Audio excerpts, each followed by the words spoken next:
Señoras y señores, un día más, ya estamos con todos ustedes aquí en nuestra particular alquería. Ese viaje en el tiempo que hacemos a través de el recorrido de nuestras calles aquí en Motril, conociendo precisamente pues cada una de esas singulares historias que nos aporta la huella del tiempo. Y gracias, como siempre, a los conocimientos de don Manuel Domínguez, que siempre nos da luz precisamente a tantas y tantas anécdotas, historias y cosas interesantes que aporta nuestra historia, la historia de Motril. Hoy estamos ubicados una vez más, ya lo están viendo, en la zona de La Posta. Ya hicimos la posta hacia abajo, hablando de esas tres ramblas fantásticas en las que se abre todo Motril y donde concretamente nacía todo en la Rambla del Cuerno. La Rambla del Cuerno, que es donde estamos precisamente ubicados en el día de hoy. Rambla del Cuerno, que venía de ahí arriba hasta La Posta prácticamente, y ya de ahí habríamos, como decimos, este triángulo invertido hacia nuestra localidad. Don Manuel Domínguez, estamos en un sitio una vez más estratégico, la Fuente de la Bola, que la encontrábamos aquí, y bueno, un sitio que tiene su gran importancia. Bueno, curiosamente estamos en la entrada de Motril, es decir, la entrada de Motril por la carretera de Granada, pero también donde partía el camino hacia los guajareños, ¿no? Es decir, el camino a los guajareños hacia las costas, las puestas de Panatá que llevaban hacia la carretera a los Guajares, y era la comunicación con el camino de los guajareños o camino de las ánimas. Y estamos en La Posta porque recibía el nombre, esta zona, recibía el nombre y se conservó hasta hace pocos años, recibía el nombre porque era el sitio donde estaba La Posta. La Posta era el lugar donde paraba la diligencia para el intercambio de caballos. Estamos prácticamente en el sitio, ¿no? Estamos en el sitio. Estamos ahora La Posta, pues prácticamente estaba en esta zona situada, en esta acera situada. Existió hasta hace muy poco, había talleres de mecánicos dentro. El edificio más o menos se había modificado, pero en términos generales se conservó hasta hace muy poco tiempo. Pero La Posta es muy antigua, es decir, porque yo me encuentro con este nombre denominando La Posta en esta calle desde el siglo XVIII. O sea, que es una calle que también una zona que también es muy antigua. Desde el siglo XVIII esto se llama La Posta. Cuando hablamos del catastro de Ensenada, por ejemplo, 1752, esto se llama La Posta. Aquí hay ya el sitio donde paraba la diligencia, que bueno, en alguna época del siglo XIX se le conoció con el nombre de la Motrileña, que hacía la comunicación entre Motril y Granada, y tenía su parada. Esta era la estación de autobuses de aquella época, claro. De aquella época. Claro, yo me refería a lo de moderno cuando llegaba la edificación. Claro, ¿no? Pero las edificaciones, esto estuvo, claro, durante el siglo XVIII, claro. Motril no llegaba mucho más arriba, es decir, que llegaba a La Posta. Después estaban los que ellos llamaban los ejidos de García de Quevedo, que sería pues toda esta zona para arriba, la carretera de Granada, y que evidentemente pues no había poblamiento ninguno, esto estaba a las afueras de Motril ya, absolutamente, aunque la calle Millán, la zona de la calle Millán ya existía también en el siglo XVIII, y curiosamente no sé por qué, porque no lo he buscado, no he encontrado la relación. Le llamaban la calle de los azulejos, o alguna casa que tenía azulejos y estaba la fachada con azulejos, cosas raras en aquella época, o habría alguna fábrica de azulejos. El caso es que se llamaba así, la calle de los azulejos, llamaba un nombre muy bonito que ha desaparecido, ¿no? Y pues ya sabemos que la historia y el nombre de las calles son cosas muy vivas y van cambiando con el tiempo. Yo no sé por qué se llama calle Millán hoy, alguien viviría con el nombre de Millán ahí, pero fue la calle de los azulejos. Y bueno, como tú bien decías antes, el camino de Granada, del cual se hacía la carretera de Granada con la famosa Rambla del Cuerno, que venía desde Magdalite, que venía, ¿no?, de los montes del Magdalite, del monte de los perdidos para abajo, y que es otra de las ramblas importantes de Motril, junto con la Rambla de la Bruja, de esta zona, junto a la Rambla de la Bruja y la Rambla de la Nacla, y aparecía por aquí, y entraba pues un túnel que es curiosamente yo recuerdo que lo nombraban el túnel de Roma. No sé por qué, no tengo ni idea. Estaba a la altura de donde está hoy los de la Confederación Hidrográfica, pero por ahí había una entrada de la Rambla y le decían, la gente le decían el túnel de Roma. No tengo idea por qué el túnel de Roma. El caso es que la Rambla del Cuerno, que tanto desastre provocó en Motril, porque por aquí es donde entraba toda la fuerza del agua, cada vez que había, cuando llegaba abajo arrastraba, pero arrastraba pues desde la calle Las Cruces, la Posta, es decir, había un desastre. Cada vez, bueno, se pudo ver, arramblando, se pudo ver, por ejemplo, en las inundaciones hay fotos de esta zona, en las inundaciones del año 45, donde se ve el desastre que provoca la Rambla en esta zona, es decir, incluso en época de Escribano es cuando empieza a canalizarse e intentar quitar las inundaciones que la Rambla del Cuerno provocaba. Pero es más, aquí debió haber, tampoco lo sé porque no aparece en los datos, solamente sé que en esta zona, y posiblemente de ahí viene el nombre de calle a la Aduana, había un edificio que le decían la Aduana. No sé dónde estaba, es decir, no he conseguido situarlo, pero en esta zona, porque cuando hablan de la Posta, dice que la Posta está cercana a la aduana.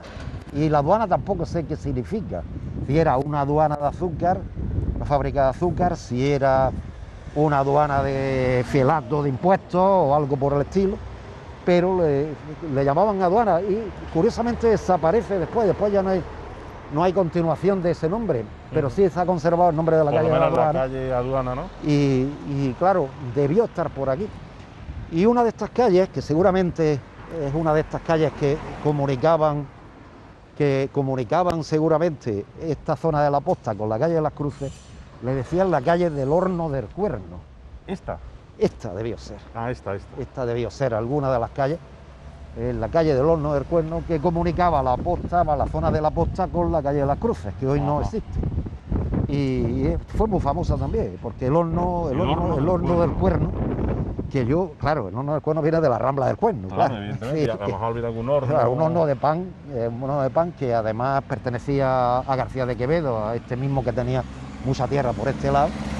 Y evidentemente pues fue un horno muy famoso porque tenía, la verdad es que a veces cuando ve los documentos hoy la calle parece música, pero ahí vivían 14 o 15 familias, es decir, la calle del Cuerno, evidentemente deberían ser casas muy pequeñas.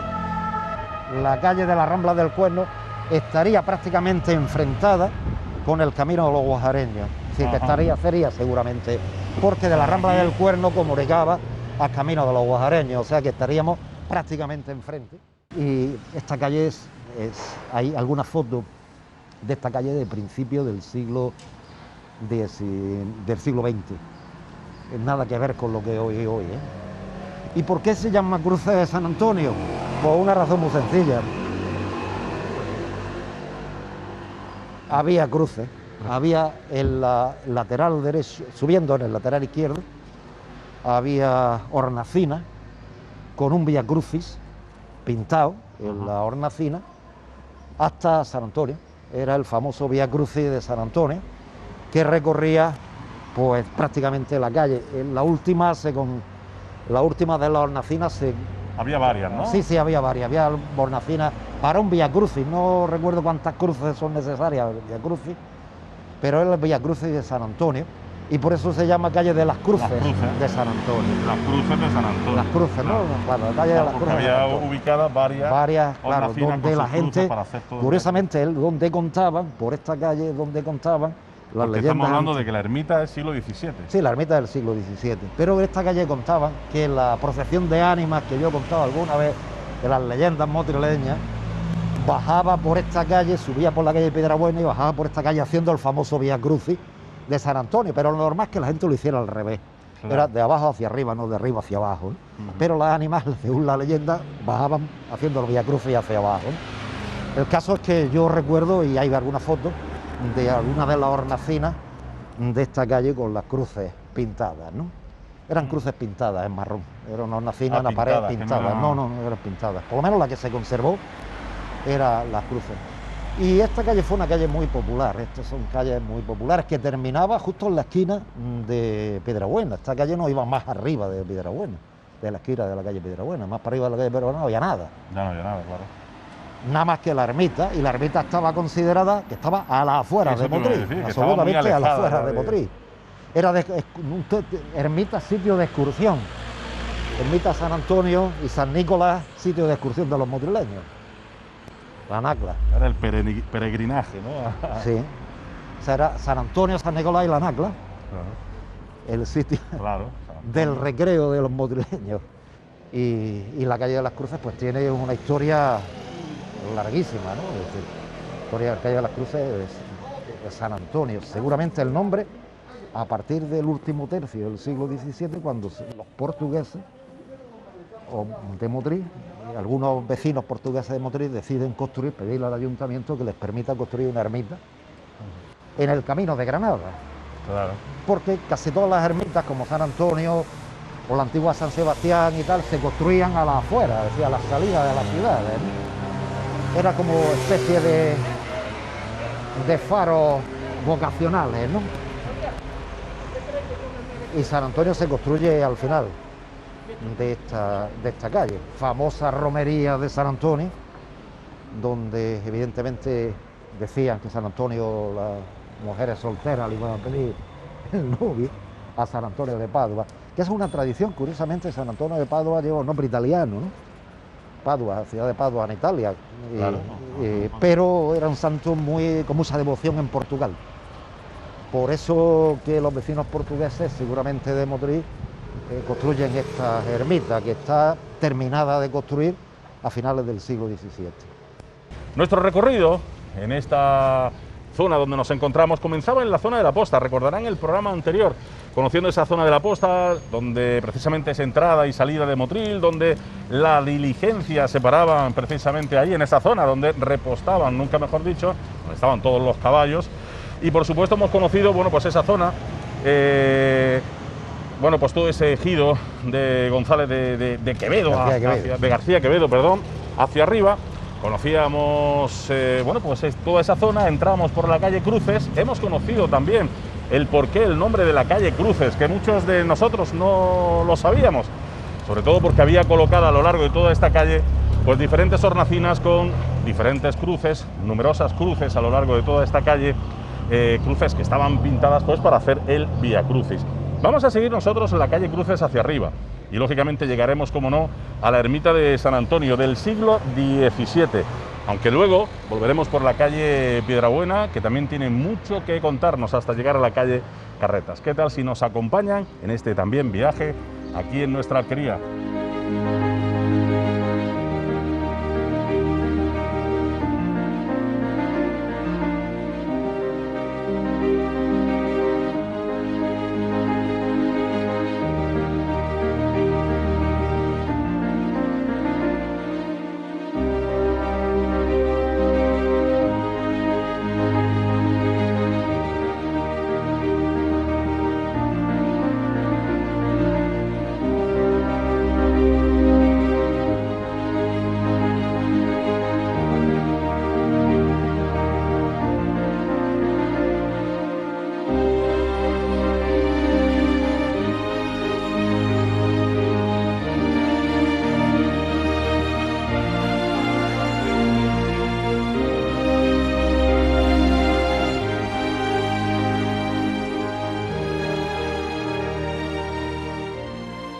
Don Manuel Domínguez, la calle Cruces de San Antonio. Sí, estamos hablando. Y terminaba aquí en la esquina de la calle Piedrabuena, terminaba la calle de las Cruces.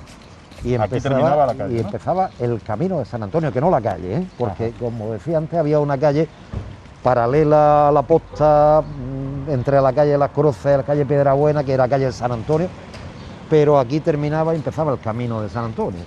No había nada construido, eran pues hacia un lado los ejidos de Alquitranadero, que es un nombre muy curioso, Alquitranadero, que ya hablaremos de este tema, y todo este tema pues no había mucho más, es decir, que no había mucho más de ciudad, ¿no? Es decir, que cuando se ocupa todo esto empieza a construirse aquí en el siglo XX, prácticamente, ¿no? Porque lo que hay son algunos cortijos en la parte de esta aquí.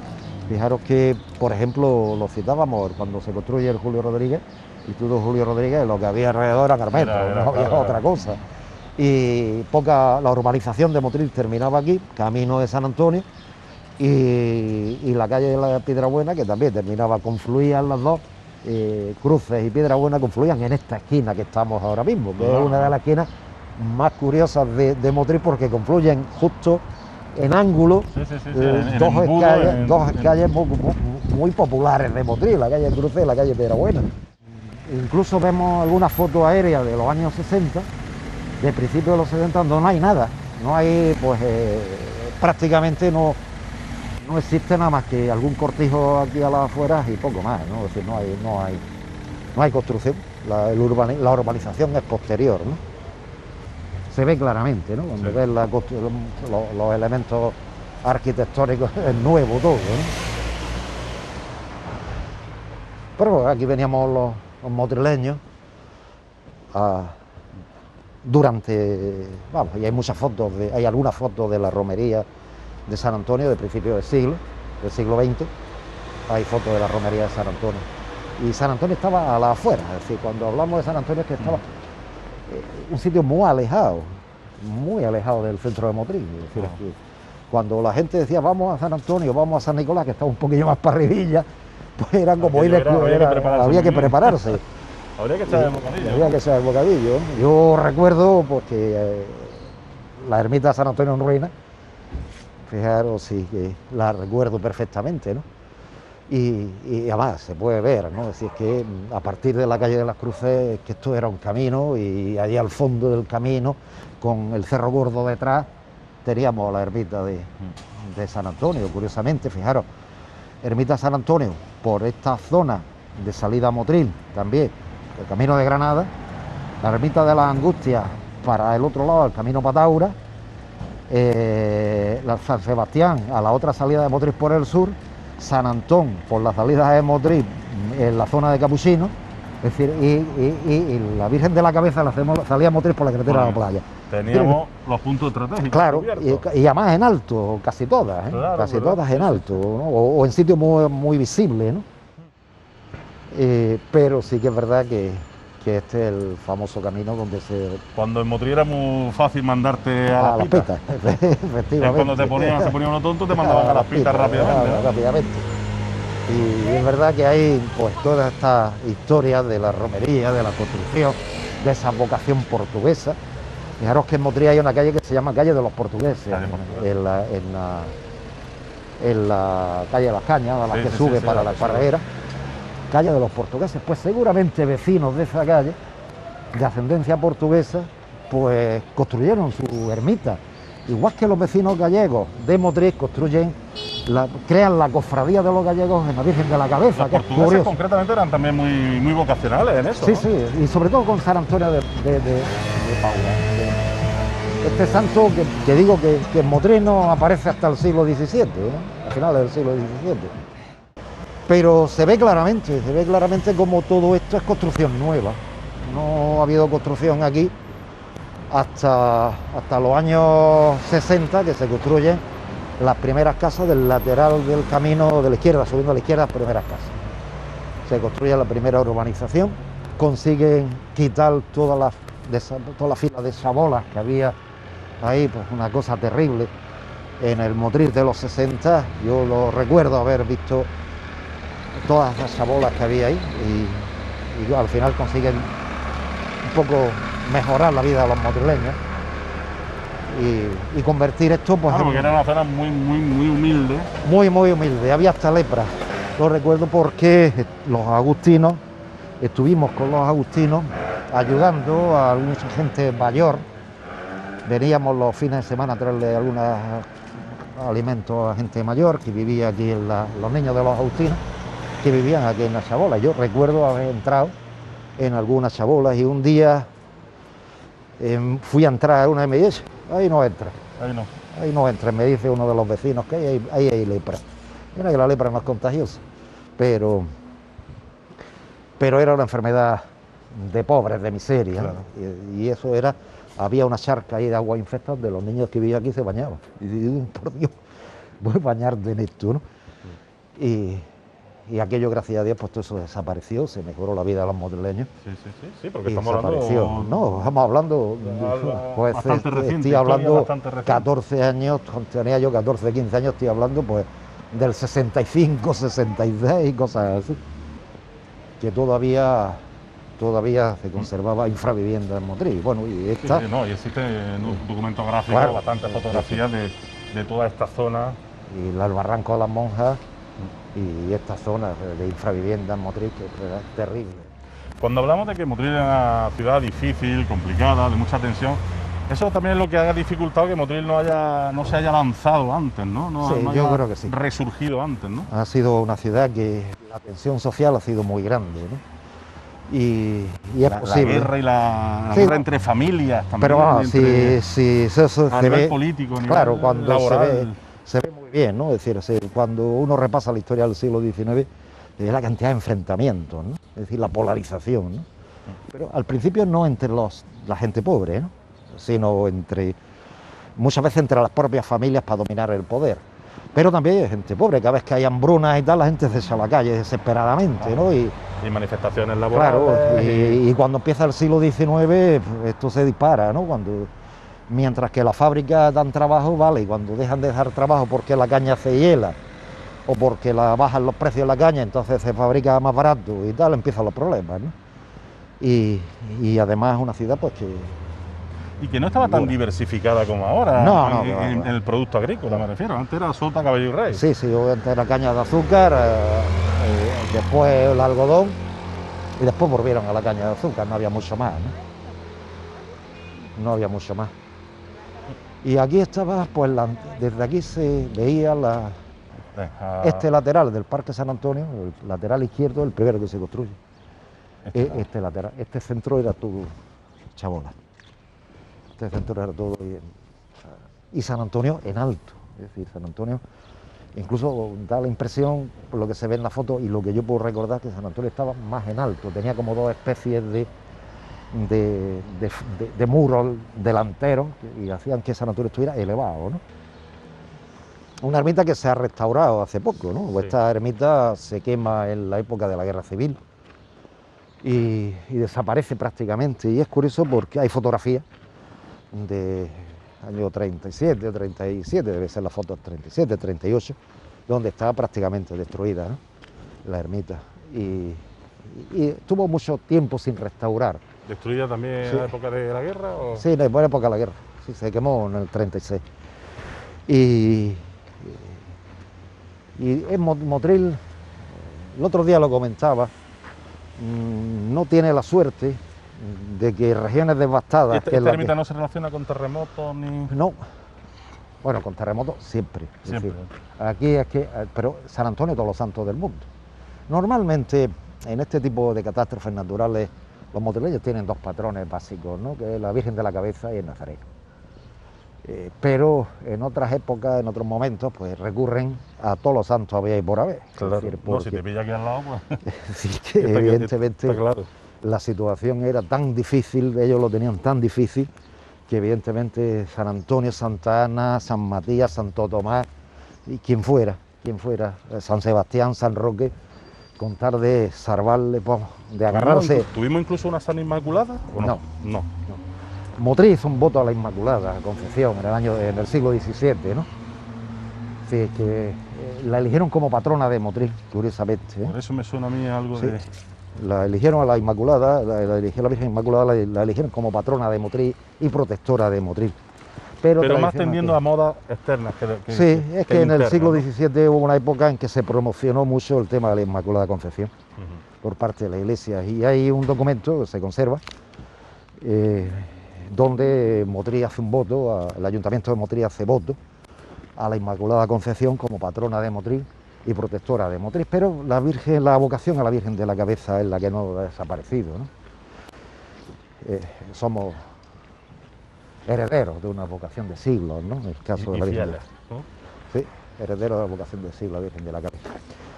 Y esta de las ermitas que yo digo que lejanas, esta es la ermita lejana, esta ermita de las salidas de Motril, con esa idea de santificar algunas zonas, de sacralizar algunas zonas, y Sí, pero que al final está relativamente bastante cerca a la angustia, ¿no? Sí. Relativamente. Las angustias están paralelas prácticamente. Sí, sí, sí. Es decir, que esta es más de más porte que las angustias. Esta quizás es de las ermitas motrileñas es la de más porte, ¿no? Otra que desaparece es la ermita de la Aurora, que ya hablamos cuando vimos de la Plaza de la Aurora. Sí. También aparece en la Claro, guerra. por eso cuando hablamos de la ermita, pues vemos más o menos el tamaño. En cambio la de la Aurora es que era muchísimo grande que todas estas. Yo no sé, es decir, las medidas es difícil de Pero bueno, las fotos más o saber, menos se ven, ¿no? Como... Sí, pero la Aurora, no, vamos, yo no, es difícil de saber, Sí, ¿no? de medir sobre una cosa que no existe, ¿no? Incluso a nivel fotográfico sí que hay a lo mejor fotografía aérea cuando se hacen, se pueden medir las fotos aéreas, pero no lo sé. Pero esta tiene un porte también importante. Sí, sí, Y además la última restauración que se le ha hecho ha sido una magnífica restauración. Sí, no, ya queda muy bonita, a ladrillo visto. Sí, una magnífica restauración, dándole la visión que debió tener originalmente, ¿no? Estas construcciones populares, porque son muy populares estas ermitas, no es una iglesia mayor, no es una ermita de la patrona de Motril, es decir, todavía son muy populares, pero fíjate cómo se ve de abajo arriba, ¿no? Es decir, esta subida de escaleras, con los dos muros que la flanquean, pues da la sensación de ver la ermita de abajo arriba. Claro. Y la restauración, digo, engrandece más. Claro, sí. Ya quisieran muchos, en algunos sitios, tener ermitas como San Antonio. Claro. No, y es verdad que la reconstrucción, la remodelación... Sí, esta última remodelación queda muy bien. ¿eh? Esta ha quedado muy bien y se ha conseguido pues mantener la estructura de lo que era la ermita original, y con su capilla mayor, su nave, capilla mayor... Porque también ha habido rehabilitación por dentro. Sí, claro. No solo de fachada.